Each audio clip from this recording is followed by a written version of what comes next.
Time to call this place to order. This is the time and place for the City Commission on Monday, July 26, 2021. Could I have a roll call, please? Smith. Here. Commissioner Weinrice is absent. Bragg. Here. Rubbish. Present. Mayor Harrington. Here. Okay. Would you join me in the Pledge of Allegiance, please? I pledge allegiance To the flag of the United States of America and to the republic for which it stands, one nation, under God, indivisible, with liberty and justice for all.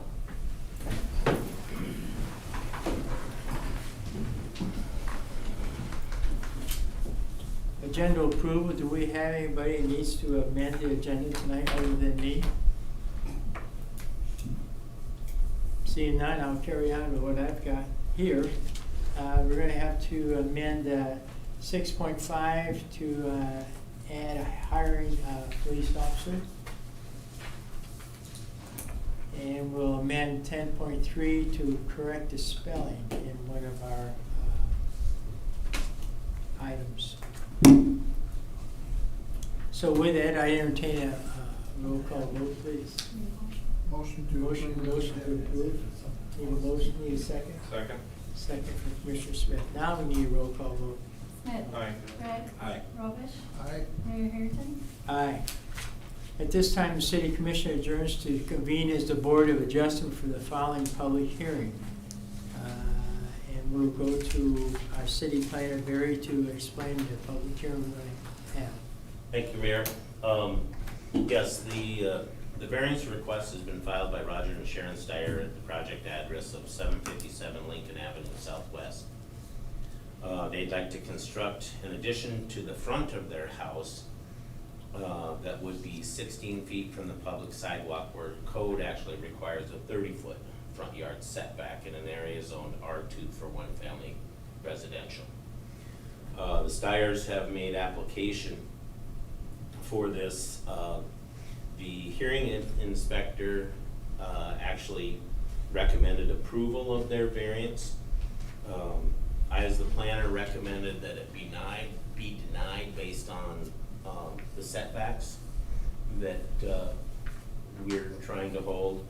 However, theirs is a unique situation because the house just to the south of them sits out substantially closer to Lincoln Avenue, even than their 16 feet. So there won't be any visual problems, any safety issues or anything like that.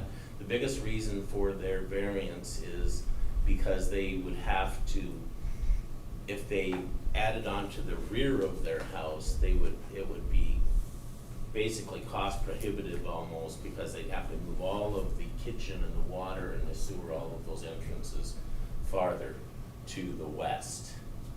And so this was the easiest way, and I do understand why they're doing it, and they're trying to enlarge basically a 700+ square foot home, and at least make it into 1,000 square feet, so that it would allow them some more livable space. So what I had wrote in there is that while I did recommend denial of it, if approved, I would recommend that they sit back short of where that other house is on the corner, and then I would be fine with that. And the building inspector's comments, for the record, were that he supported their recommendation, or their variance approval. I see Roger's here. Roger, would you like to come up and speak to the motion here we have going on? Say your name and address, please. Roger Steyer, 757 Lincoln Southwest. Okay. Had to think about what the address was. I know the feeling. And I guess it's just what Barry said there is we're wanting to add some footage.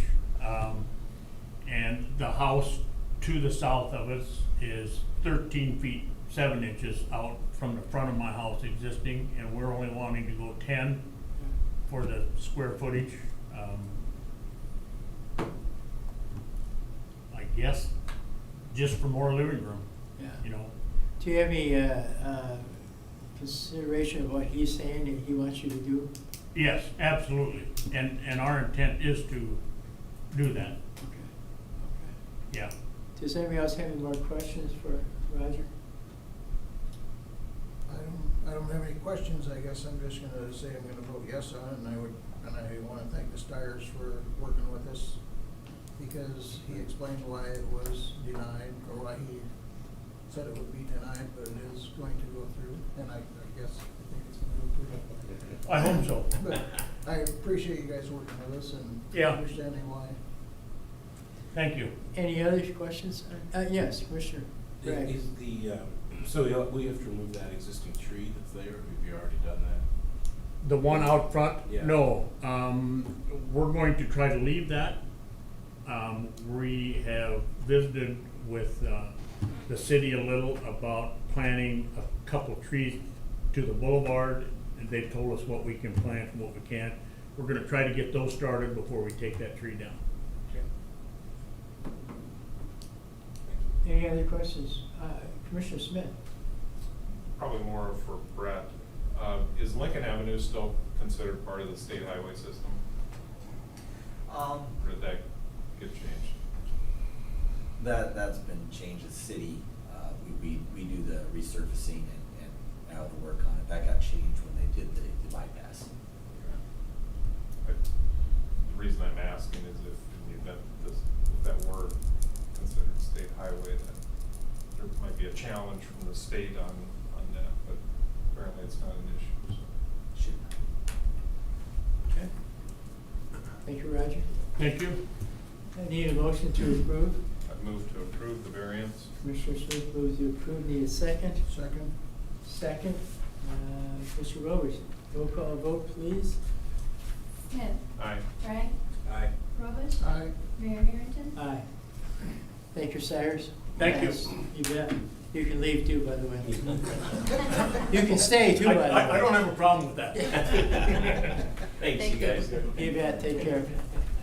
All right, the Board of Adjustment adjourns to reconvene as a city commission. First up, number 5 is public forum. Public comments may be sent during live meeting broadcast to the city YouTube channel. This link is listed on the city's website at www.huron.sd.com/citygovernment. In order to use the YouTube chat feature, please create an account on your YouTube Gmail or use your existing accounts. Please state your name and address for the record. Public forum is limited to a maximum of 3 minutes per person. And I see we have our HR director on the computer in the back. If you have any questions, you can contact Nathan through the computer. So we will stop and we'll try to answer your questions for you. Does anybody have any more public forum tonight? Does anybody need something? Add anything? All right, moving on. Number 6, consent agenda. Matters appearing on the consent agenda are expected to be non-controversial and will be acted upon by the commission at one time without discussion unless a member of the commission requests an opportunity to address any given item. We move the consent agenda to be discussed at the beginning of the formal items. Okay. 6.1, minutes of July 19th, 2021, City Commission meeting. 6.2, fuel quotes for city departments. 6.3, accept Ralph Barkowski as a city volunteer during the United Way Day of Caring Program. 6.4, payment of the bills. Need a motion to approve. 6.5. Oh, I'm sorry, 6.5, yeah. I knew I brought that up. Okay, 6.5 is hiring of a police officer. Recommend the promotion, recommend the hiring of Sheldon Strote as a police officer, grade 16, step A at $22.70 an hour, effective August 2nd, 2021, with a 1,040-hour probationary period. That's 6.3. 6.5, that was. Now moving to, we have to motion on that. We have a motion on that. Move to approve the consent. Okay. Second. Commissioner Smith, have a second by Commissioner Bragg. Any discussion on that topic? Seeing none, roll call vote, please. Smith. Aye. Bragg. Aye. Robish. Aye. Mayor Harrington. Aye. Okay, now we'll move on to the 10.3, corrective spelling. We had a misspelling in our 7.1. Why do I have 10.3? Okay. Glad you guys are here tonight. 7.1. I had 10.3. Okay, 7.1. Corrective spelling, we spelt Schroeder wrong in our paper here, so we have now corrected that spelling. I'm sorry. But we've got to do we're correcting our, oh, that's right, okay. All right, sorry. I'm way out of whack tonight. I should start over again, maybe, huh? 7.1, we're gonna go to Dennis, no, we'll go to Brett. Look at that. He looked like Dennis for a minute, but not really. Little shorter hair. Shorter beard. But thank you, Mayor. You bet. 7.1, consider construction change order number 3 by Gritter Construction, Inc. for bid number 2021-05 wastewater treatment facility improvements, Phase 1, for a net increase of $31,638. So what this is and we realize that there's a construction supply shortage here of all building materials, and that may be because of COVID or weather events, and the particular one we're dealing with here is a PVC resin shortage, which was due to a winter storm that took power out of Texas last year, and we're still trying to recover from that. And what that's done is it's caused a major supply shortage of PVC pipe and anything else made with PVC resin for that matter. It's really caused an issue with large diameter pipe because it takes so much more PVC resin, and it's actually more cost effective for these companies that make PVC pipe to do smaller diameter pipe because they got a better margin on it and they can push more of it out. So most suppliers, they're just sticking to doing smaller diameter PVC pipe right now, and they're not producing larger diameter pipe, so it's just, you can't get your hands on it. We already bid this project, you know, and had a quote for the pipe, but because of force majeure, that's no longer valid, and now we're just trying to get the pipe to keep the project moving forward. National Pipe has committed that they'll do a run of larger diameter pipe, the 30-inch and the 24-inch that we need, for a premium price. We're not sure what's gonna happen over the next year, if this thing's gonna settle out some, but we do know that if we don't get some pipe coming soon, the contractor is gonna complete the structure and either have to wait on the project, and it's gonna stall up the project. This is the SBR project, by the way, our wastewater treatment plant. It's gonna stall the project up, or they're gonna backfill and then have to come back later and dig it up to install the pipe, and will probably incur costs of additional labor for them to come back later and do the work. So to keep the project moving forward, we thought, let's just get enough pipe to get outside the structure and get, you know, so we can keep everything going for now, and we'll deal with the rest of the pipe later. Hopefully we can come to terms with that. So the total cost to get the pipe that we need now is $63,277, but we negotiated with the contractor at this point to split that burden with a 50-50 split, so our share of that would be $31,638. Again, I feel that, you know, that we feel that it's important to get this pipe coming so we can keep the project progressing and moving forward, and that's why we're coming to the commission with this change order proposal, and we're recommending that we move forward and approve the change order. One thing to note is, and the memo kind of tries to explain that, but no matter what, it's highly unlikely we're going to get back to that original price of PVC pipe that we got at bid time. There's going to be a certain amount of premium no matter what at some, you know, when we get the rest of the pipe coming. But we are certainly paying a little bit more to get on this run of pipe and be able to get this pipe here this fall is the intent. So we recommend approval of this change order. Okay. Need a motion to approve. Move to approve. Commissioner Smith, need a second. Second. Commissioner Bragg. Any more discussion on this item? Any questions for Bragg? Yes, Commissioner Bragg. So, am I understanding that this is just one portion of the total pipe bid, just the most critical? So how much of the project does this represent? How much of the total pipe does this represent? Well, to give you, I guess, percentages, I guess, well, this is, the total to get, premium to get this pipe is $63,000 and change. The total premium to get all the pipe ordered now is like $260,000. So if you wanna do percentage of the pipe that we're looking at, 60 of 260 is, quarter-ish, quarter-ish. Ish, thank you. And so that 25%-ish of the project, is time critical. When will the other 75%, when are we gonna be up against the wall with that, where we'll be having to have a similar conversation? How much time do we have for the pipe to hopefully come down in price? That's a great question.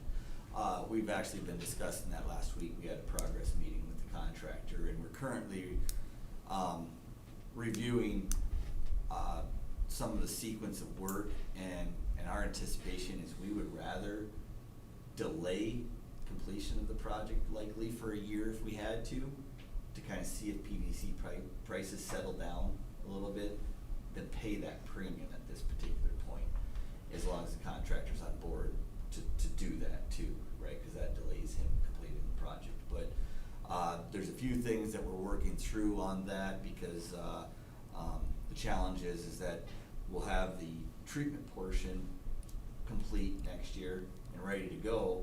We won't have all the pipe there necessarily to flow it through to our lagoons. So there may be another piece that we have to do just to keep that going. But there is a large chunk of this 18-inch diameter pipe that we're not getting now, that we must have 3,600 feet of it, I believe, that we're waiting, and that for sure can wait for a year, so we can work around that. So, but yeah, we're looking at schedule, and we're kind of looking at coordination of tying this back in. And, I mean, these construction projects are unique because we have to keep the existing facility operating now, and Rob's doing a great job of that.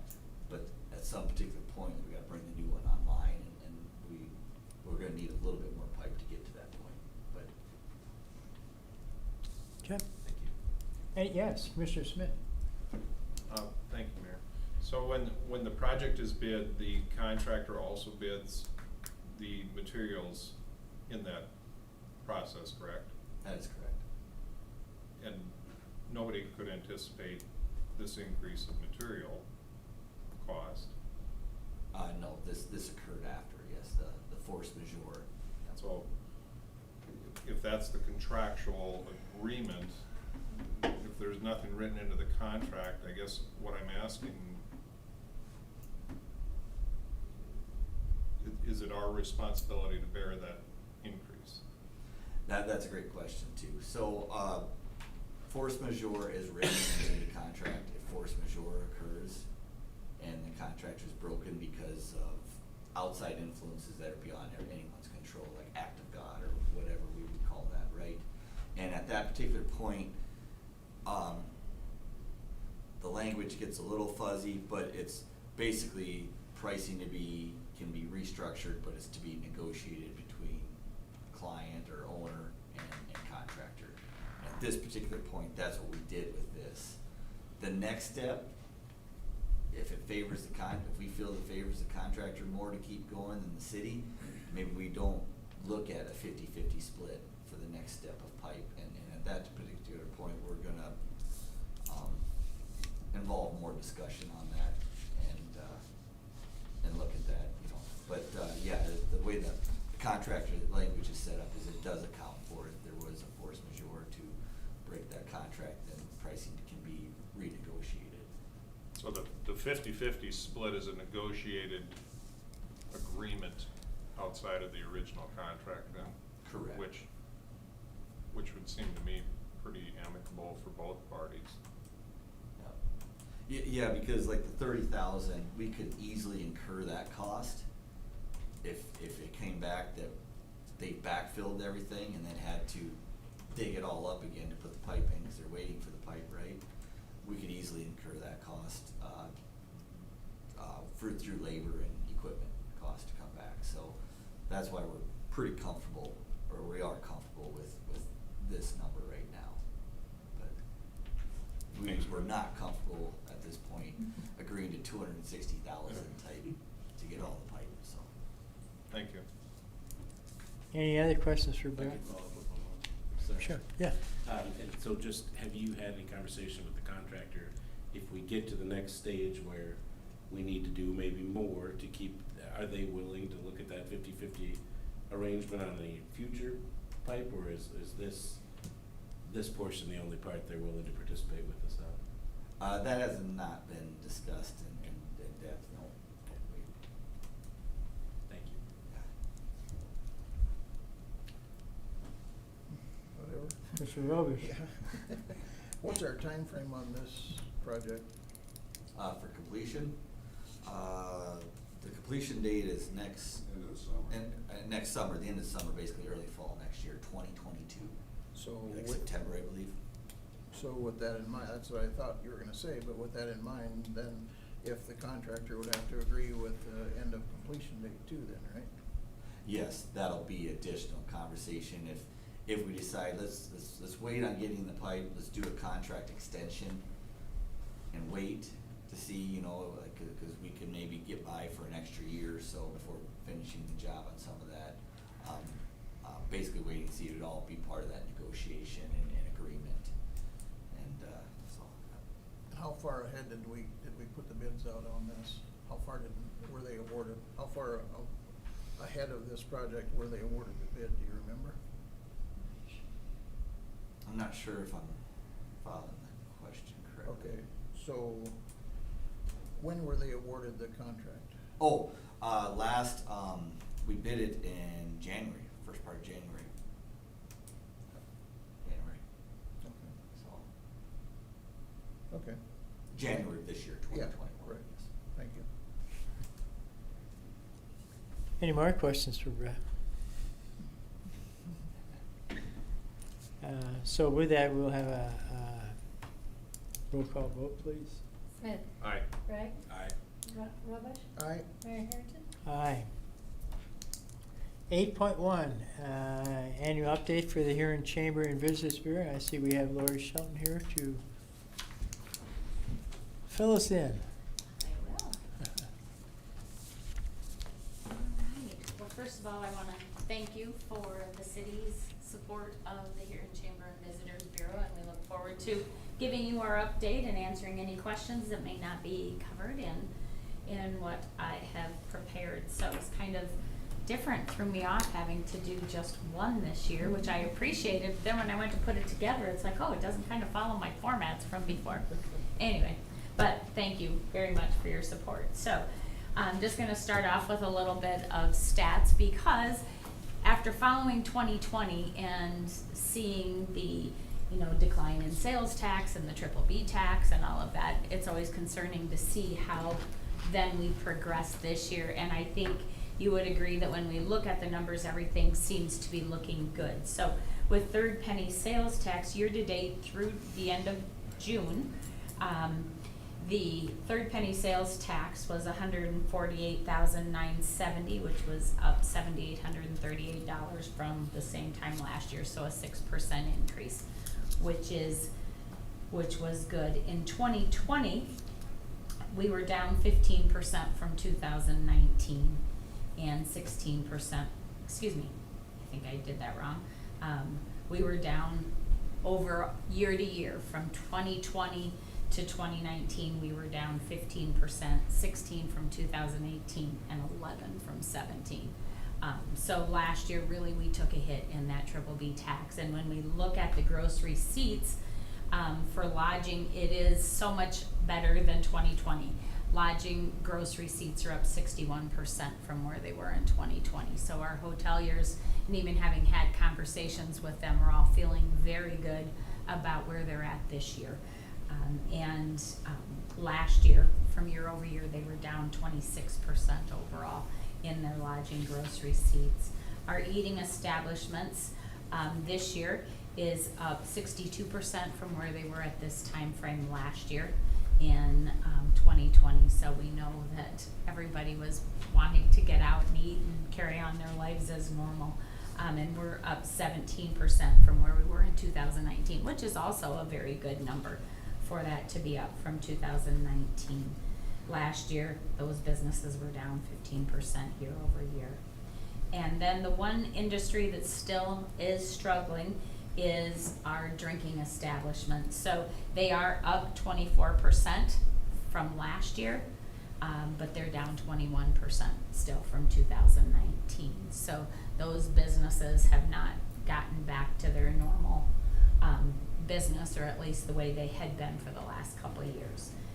So from 2020 to 2019, they were down 32% over 2019. So that was a big hit for them, and we don't see that increasing that much, but it is good that they are still up from where they were in 2019. And then first and second sales tax, or penny sales tax, is for 2020 it was down 3% at the end of 2020 compared to 2019, but year to date it looks like just the first and second sales tax as of the end of June, or as of July 1st, was up 25% from the July 1st numbers, so which would have been really most receipts through the end of June. So that is good. When we go to then looking at the website and people looking at our Huron websites that we have, our users have increased from July I used the numbers July 19th of 2020 up to today, and so we're up 22% of those people coming to our website, so that is good. I would really like to figure out how to increase people going to our website and looking up information. At the workforce meetings that were held last week, one of the things that people mentioned is that they didn't know about things going on or where to find information. And so I think our challenge at the chamber is to make sure people know. If they just Google HuronSD.com, you can find just about anything that you need. And there was one participant who said that was there, and it's like, well, have you looked at the website? Because it's all on there. But it's that challenge that you think people know about things and they don't. So we find that as a challenge all the time with getting information out. No matter where you put information, there's somebody who is always going to miss it. But the website is a good resource for people that I feel we need to figure out how to do a better job of getting our community figuring out how to use that to find that information. We also track, one of the things that I thought with the top viewed pages always is the City of Huron page, the public library, the forms page. City employment research was up on that website. Huron Community Campus was up 102.6%. I think that is huge kudos to the marketing that is being done for the community campus for it to be up that much. Then the next was city government, and visiting Huron was up 42.8%. And the total views on those pages were 358,134. But I really like that Huron Community Campus number being up like that. Our Hunt Huron SD website that we manage had 10,798 users coming to that, so hopefully our marketing is paying off for that. That was up 12.62% from the previous year. We had our new users were up 14%. Our top state, the top state is Illinois year over year. It seems like for the past 3 or 4 years has been Illinois, then Minnesota, South Dakota, Nebraska, Wisconsin, New Jersey, California, Virginia, and then Texas are our top 10 states that go to our website to look at coming here to hunt. Total page views are 23,450. And then the other one that we go over is Splash Central Water Park, so the stats through June 2021. But we compared them to 2019 because of course it wasn't open last year, so it doesn't work to compare it to 2020. Users were up 20.93% for 8,009 users, 11,722 sessions. Page views were up 32.69%. And our top searches were for Huron, Sioux Falls, Omaha, Chicago, which amazes me always, but those two are always in there. Pierre, which was very good, and Denver and Mitchell, Minneapolis, Brookings, and Marshall, Minnesota. But Pierre, when we look at it, because we have targeted our marketing efforts along the Missouri River and that area over there, because they don't have a water park there. So they had, in 2019, 208 people who came to our website. This year we had 340. And I know it doesn't sound like a huge number, but it is if they're thinking about coming this way. So I thought that was a good number and kind of a good surprise, because that shows that the marketing that we've done there is paying off. 2020, we spent $88,425 in marketing dollars on our promotional efforts for Huron. In 2021, so far year to date, we have spent $74,362. And some of the ways that we're doing that does count Splash Central Water Park, and we've been doing Google ads, which are going very well for 2021. We've had 746,000 impressions, 3,206 clicks to the website. We're running both display ads digitally and video ads, and those video ads are doing very well, and so are the display ads with 3,178 clicks to the website. So we've targeted two ways in that marketing for Splash Central. One is for families from Huron and just the surrounding area to come. And then, as I mentioned, we are looking at the families from outside the area coming in. So where we targeted was Chamberlain, Platte, Pierre, Mobridge, Brookings. We did Marshall, Minnesota, Lake Benton, and Pipestone, encouraging them to come. And that's where the majority of those digital ads are going. We've had 123,448 impressions for the local ads and 39,753 for the outside our market ads. We've been marketing the Splash for Cash concessions locally, and I think that has been doing very well on those days that they're having them at Splash Central. The middle school moonlight nights and then the family fun night posts are what are marketing for digitally. We had new rack cards designed and shipped 5,000 of them through certified display folders, and they go to all the gas stations and places that have those folder displays. If you walk in, they go, now I'm not going to remember the total number that it goes to, but it's all along both interstates. And then also they are in all the visitor bureaus. So we also joined the Missouri River Tourism Region. We are part of Glacial Lakes, but because Missouri River is really the target market that we want to focus on, I think that has been a good thing for us, and they are marketing us in their regional magazine as well. South Dakota Barbecue Championships, it was great this year to be able to hold it. I wished it hadn't been 100 degrees because our attendance was a little bit down, but we had more teams, and that's really, these people are coming in. We had 49 teams that came in, which is the highest that we've ever had that came in.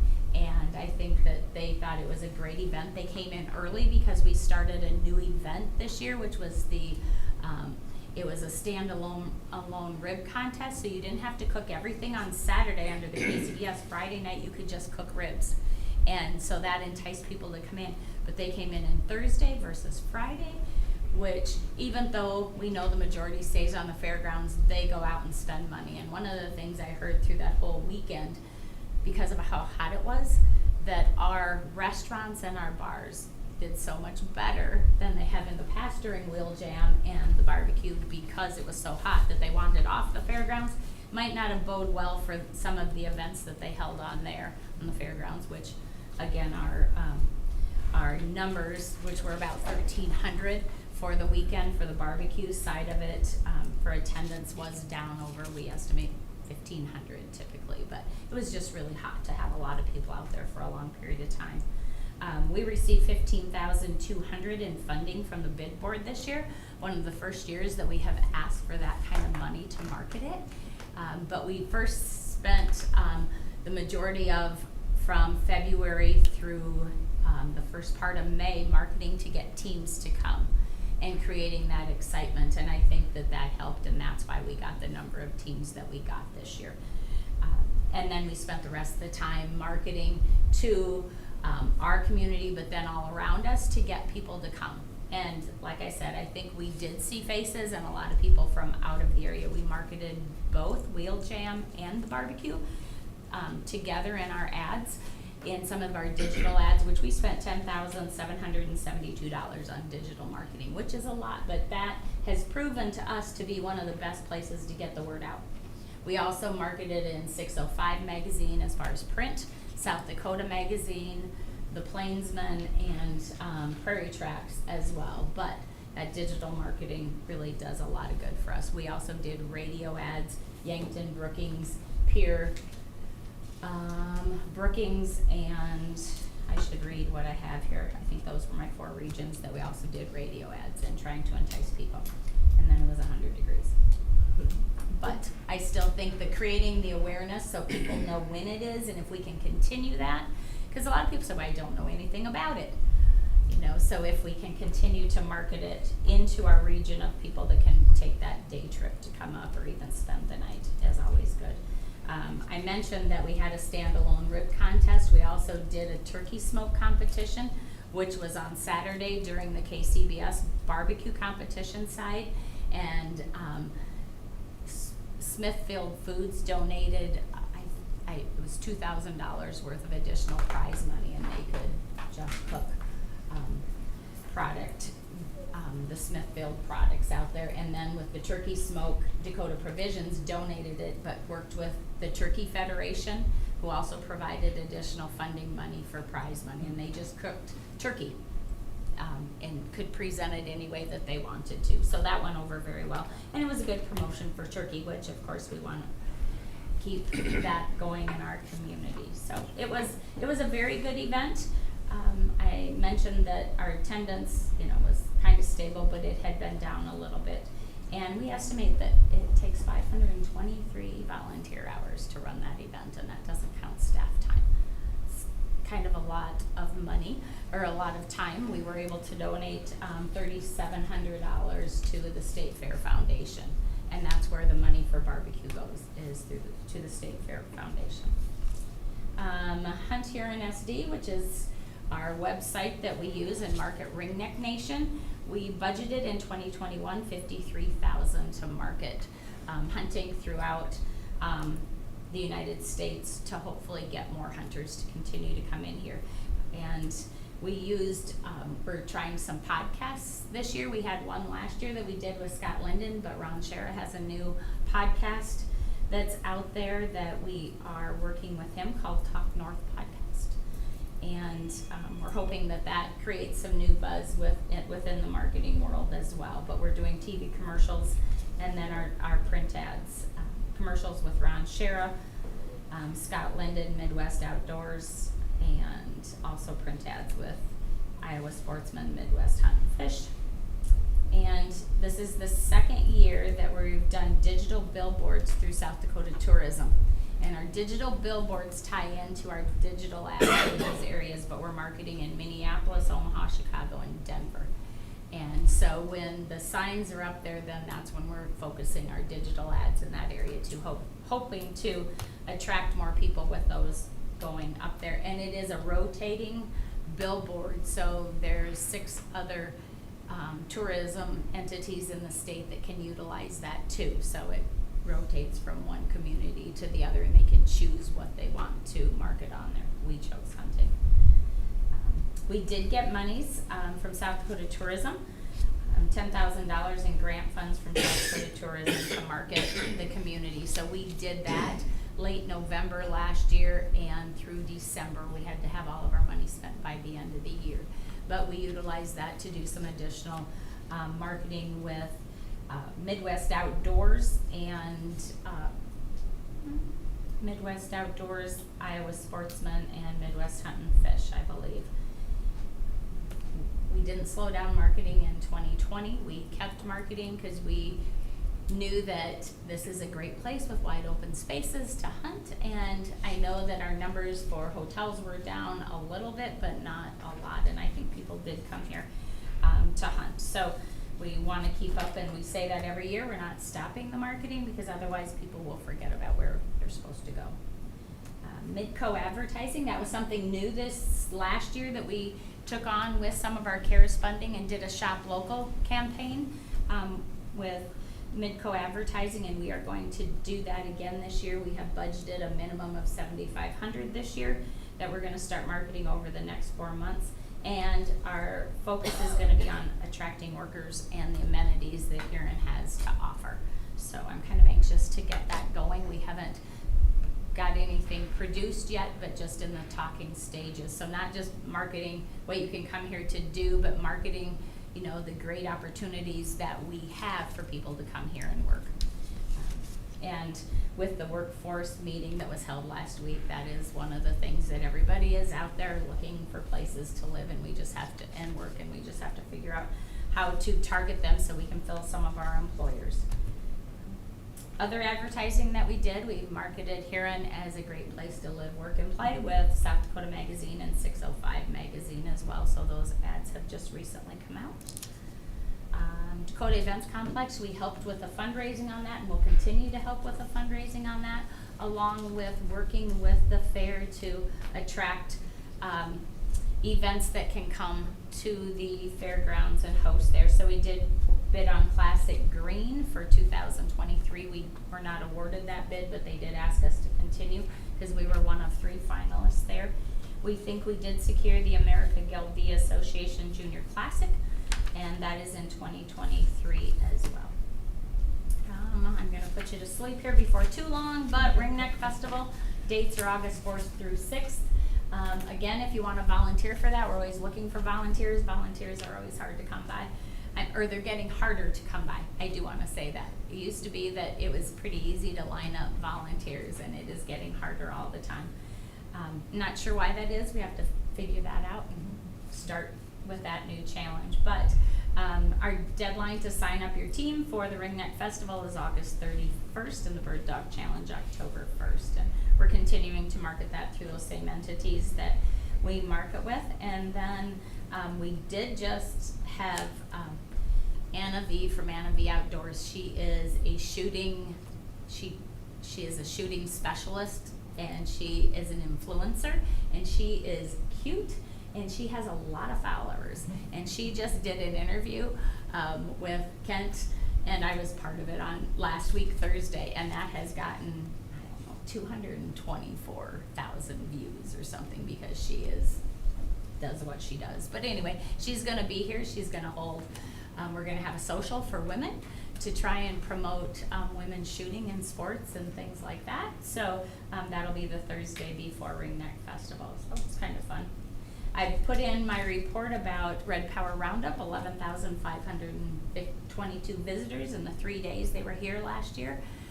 We had gotten, you know, a little bit of pushback from our hotels as far as when we had that event, until we told them we didn't really have a choice. It was either canceled or we could move it. And of course, the dates that it was held last year was kind of during the rally, so they were full as people were traveling through.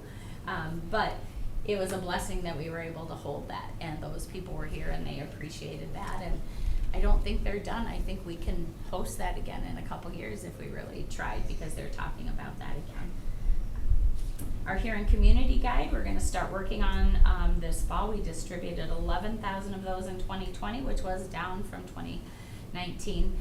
We had the rodeo in 2019, but we handed out about 16,000 of those. It makes a difference when you don't have events and you don't go to events and nobody's having anything, so they don't pick up your guides.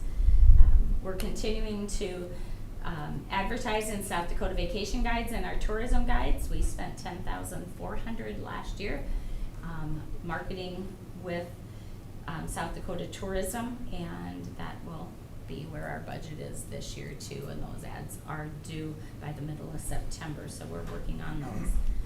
CARES funding, I did put in there that we applied and received $127,000 in CARES grants last year and 39,000 in PPP loans last year, which through all the work that it was to apply for it, I was surprised that that is what we received. But we actually did spend those kind of monies in, you know, keeping our doors open, because we did not really close last year at all. We had somebody working all the time for 2 months, or not even 2 months, a month we worked from home, but otherwise we were in the office.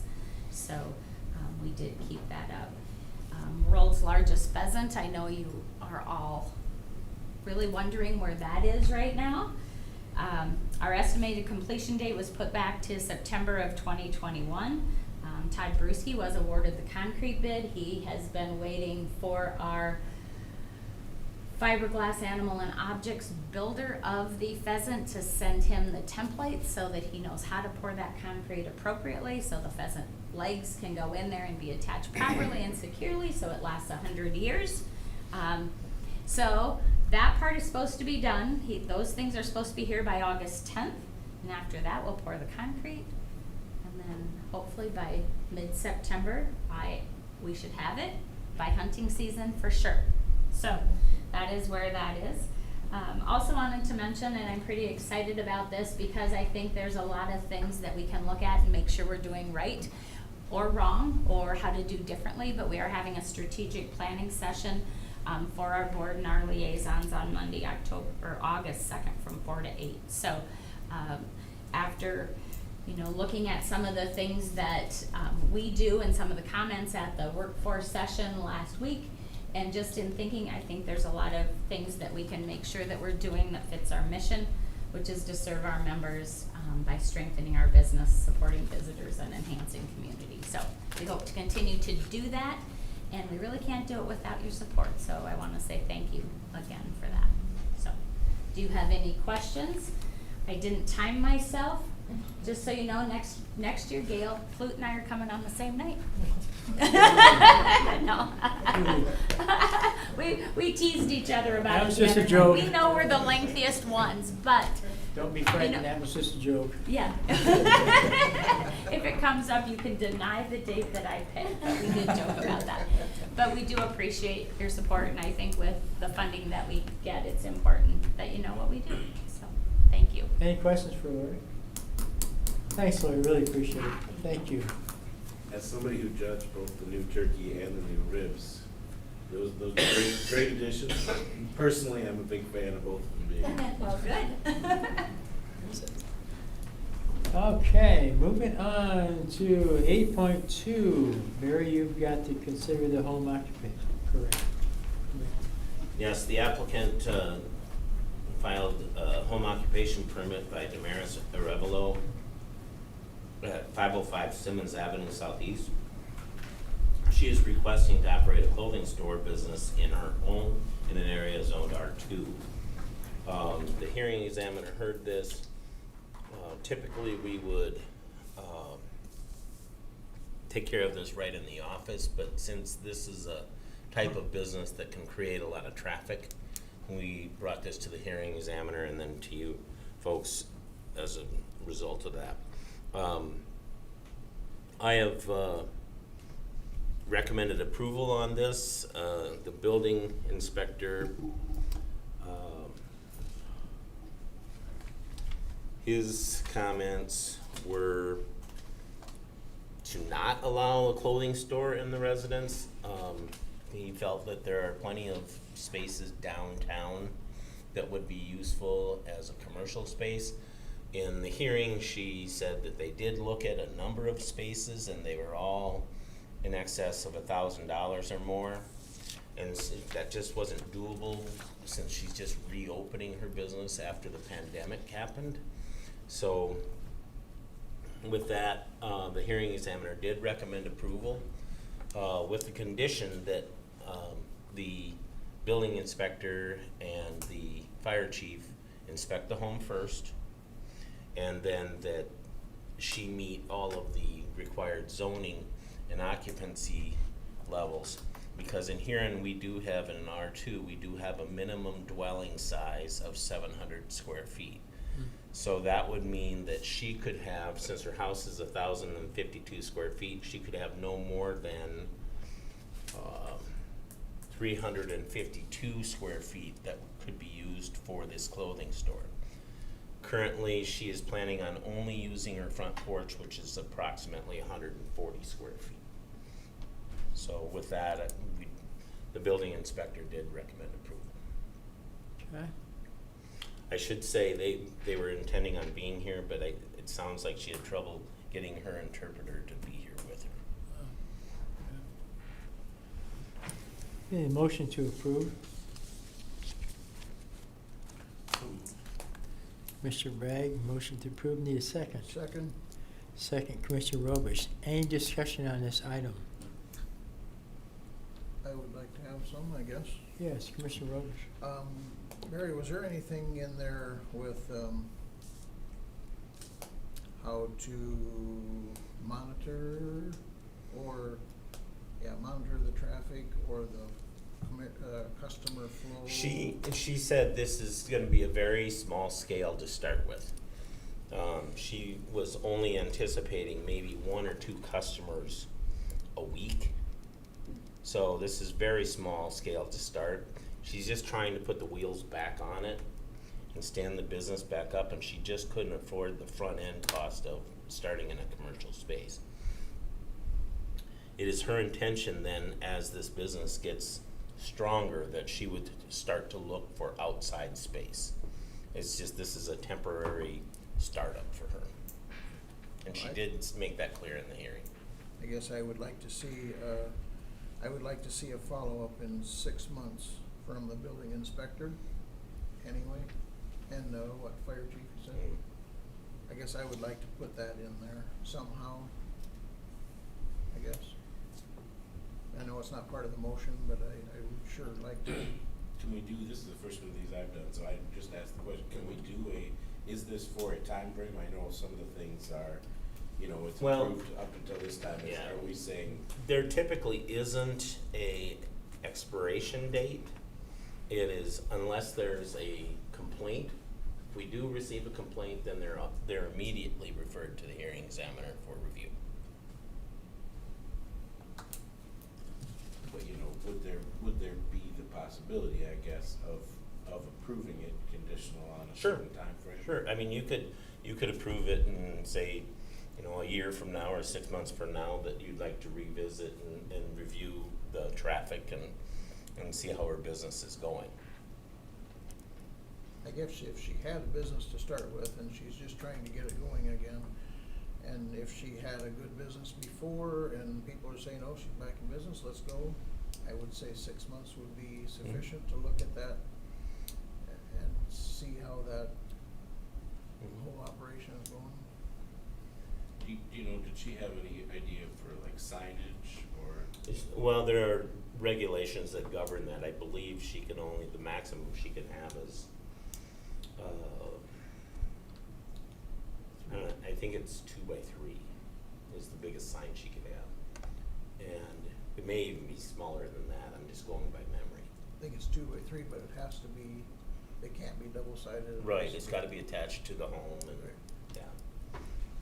Did this one get posted as far as like public comment? Do we have Yes. any neighbors? We notified, there were neighbors that would receive letters within 150 Did we feet. get any comments? No, none. And we had no comments at the hearing either. Yeah, I think we wanna encourage business wherever we can, but I also think if her intention is to do this temporarily to get back on board, I would say even 1 year. I understand what you're saying about 6 months, but I think if we just, make it in the approval, so when we get back to her and let her know she's approved, we let her know that, we're approving it for 1 year. Not to say we couldn't revisit that again, but at least to set the idea that, we're not looking for everybody to set up businesses in their homes like this, but understanding the situation, I would definitely like to see her get going again and encourage as much business development in town as we can. So I would amend my motion to approve the request with a 1 year review. Okay. You, Mark, you good with that? Yeah, I can do it. Okay, okay. Barry, that's something you can add on to that? Okay. So with that amendment to your amendment there. Mayor, I have a couple of questions for Sure. clarity. The applicant contends that she's restarting her business. Was this where it was located before? No, it was actually outside her house. She had a different location that was in a commercial space. A storefront, if you Mhm. would. Okay. And then, one of the requirements is 3 stalls of parking, off-street parking. Is that bode well for that location? Well, as long as there's, if she's only talking about 1 or 2 customers a week, they shouldn't have any trouble with it. Again, if this grows and a year from now, we go back and we sit down and we review this with her, and it may not even take that long.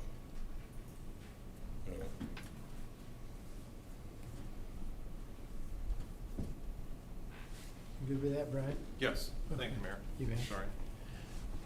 Any other discussion on this topic? Seeing none, roll call vote, please. Smith. Aye. Bragg. Aye. Robish. Aye. Mayor Harrington. Aye. Thanks, Barry. I would like to know, just so you know, coming forward, we're going to make a slight change regarding this very type of business.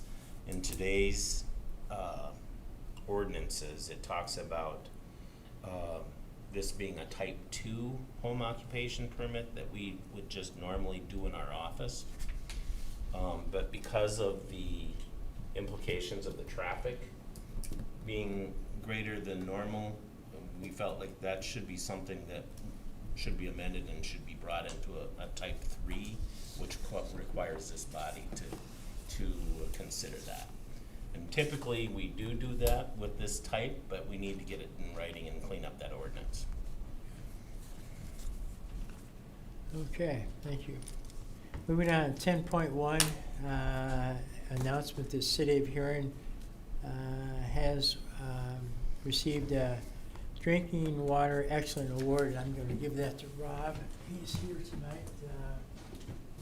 All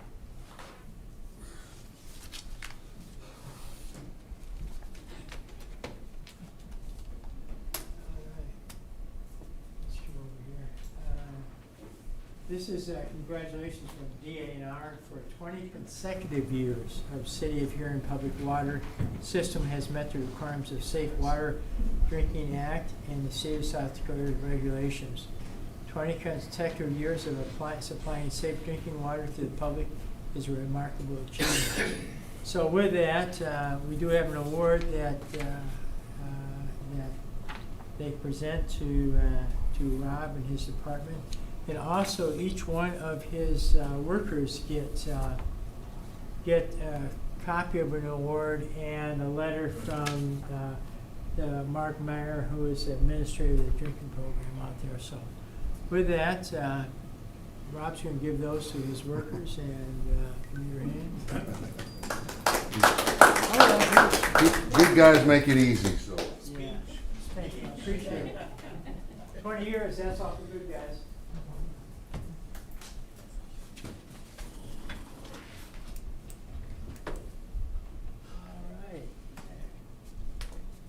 And make sure you thank your employees from us, the commission. We certainly appreciate that effort. Okay. Now we're going to go to Brett. I almost said Dennis. I have Dennis written down, but go to Brett.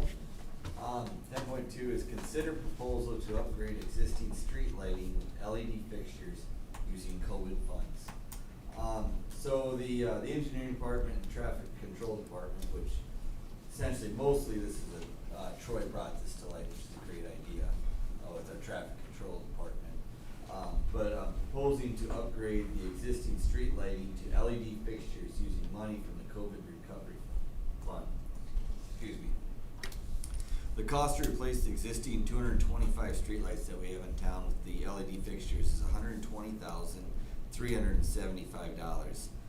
This is slightly over what was budgeted, of $120,000 for the upgrade. The price went up from the original quote, just the times that we're in right now. Yeah. So unfortunately for that, but it's a minimal increase over that.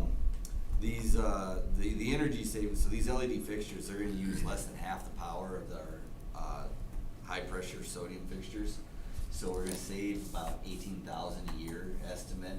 So over the next 6 to 7 years, we should pay them off, and they have about 25 years life. So it's a good upgrade to do and to do it with COVID funds.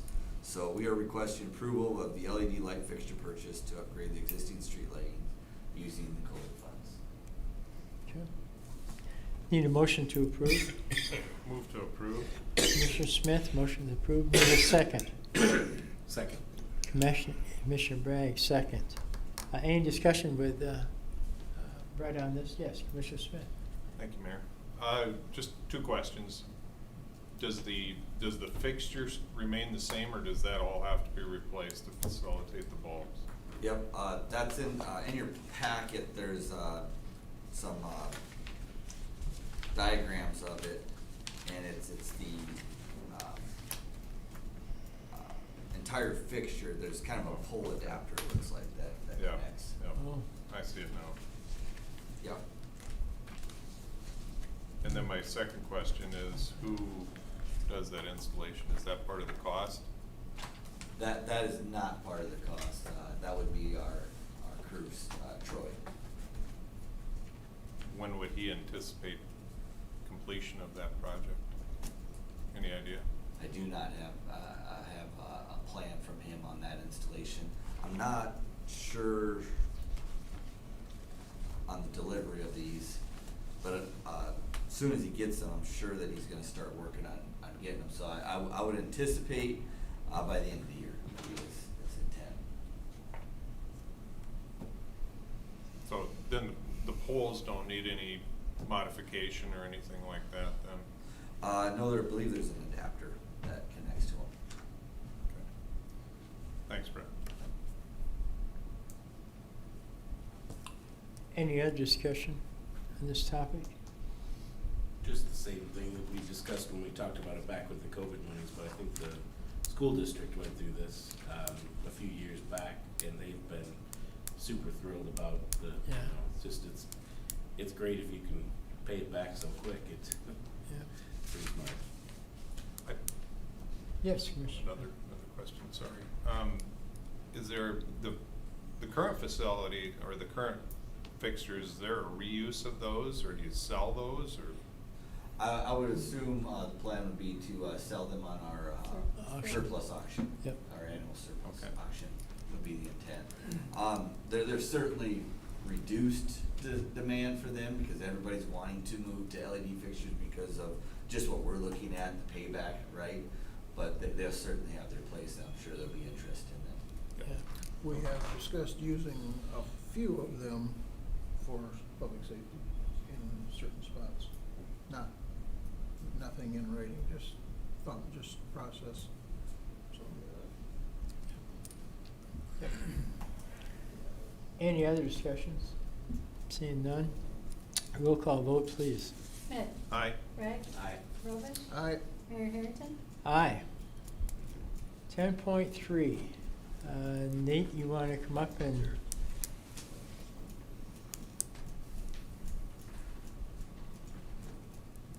And this is one where we amended this one to Yep. change the Spelling of the name, internet address,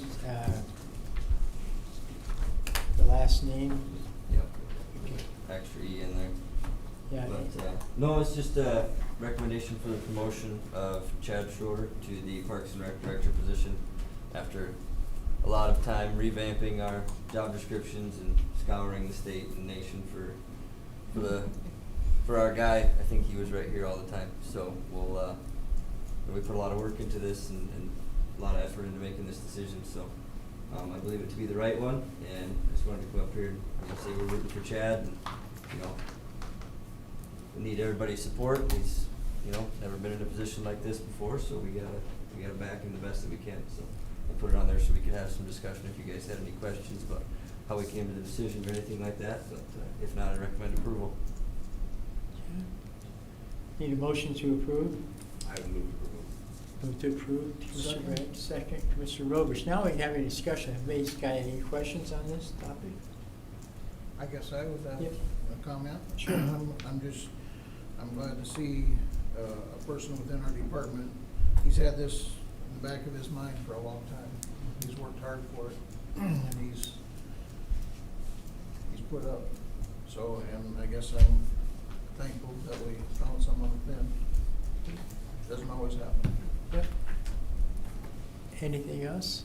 Well, and Gary may have some comments too, but I know Steve's here as well, but, you know, for those of us that were on the interview committee and stuff, I mean, we had a great interview and a great time working with Chad. He really came across well, and the other thing that came up just because of the time frame of Ron retiring when he did and leaving that space vacant, because Chad's been on staff during that, he has really stepped up and done a lot of things above and beyond during this time, and so it kind of, in addition to going through the interview process and all the requirements of that, it was nice to be able to actually see him in the role doing some of these things and excelling so well. So that certainly made the decision a lot easier for all of us. I also see our president of our park board. Do you have anything you want to say, Steve? on No, this? I feel really good about the process, I feel good about the decision. I'm confident in Chad's abilities, and the park board is behind Chad as well as a position, and we're just excited to get to work. Yeah, appreciate that. I also am glad to get to work. Hopefully we can get Chad going on the right page. He has an abundance of confidence in himself, but he also has to understand he's got a lot to learn. He's going to run into situations that are going to need all of our help with our support. So looking forward to doing that, and looking forward to get the projects that we have in our park board with their help gets us moving. So appreciate that. Anything else for anybody on As that? the Parks Commissioner, I think some of you that have served in that role in the past would be surprised to know I've already gotten more phone calls from Chad than what I was getting from Ron. So it gives you some idea of the. But are they shorter? They're shorter calls. Yes. That's because Ron always called the mayor. So. Anything else with this one? So we have a roll call vote on this, please. Smith. Aye. Bragg. Aye. Rovers. Aye. Mayor Gurke. Aye. Thanks, guys. We're done.